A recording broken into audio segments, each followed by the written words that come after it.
27 जनवरी को वज़ीर आला सिद्धरामैया ने बेंगलुरु के नागवारा में अदाकार शिवराज कुमार के घर जाकर इनकी सेहत के बारे में दरियाफ्त किया। मीडिया से बात करते हुए वज़ीर आला ने बताया कि वो शिवराज कुमार की हालिया सर्जरी के बाद इनकी सेहत के बारे में पूछने आए थे। इन्होंने ये भी बताया कि सर्जरी के अगले दिन इन्होंने अदाकार को कॉल किया था और शिवराज कुमार ने इन्हें यकीन दहानी कराई थी कि सर्जरी कामयाब रही है और कोई भी पेचीदगी नहीं हुई।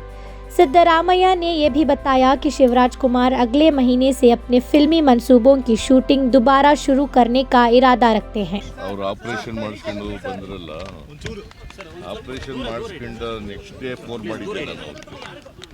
ಆಪರೇಷನ್ ಎಲ್ಲ ಚೆನ್ನಾಗಿದೆ, ತೊಂದರೆ ಇಲ್ಲ ಅಂತ ಡಾಕ್ಟರ್ ಹೇಳಿದ್ದಾರೆ ಅಂತ ಹೇಳಿದರು. ಬಟ್ ಈಗ ಆಪರೇಷನ್ ಭಾಳ ಸಕ್ಸಸ್ಫುಲ್ ಆಗಿದೆ.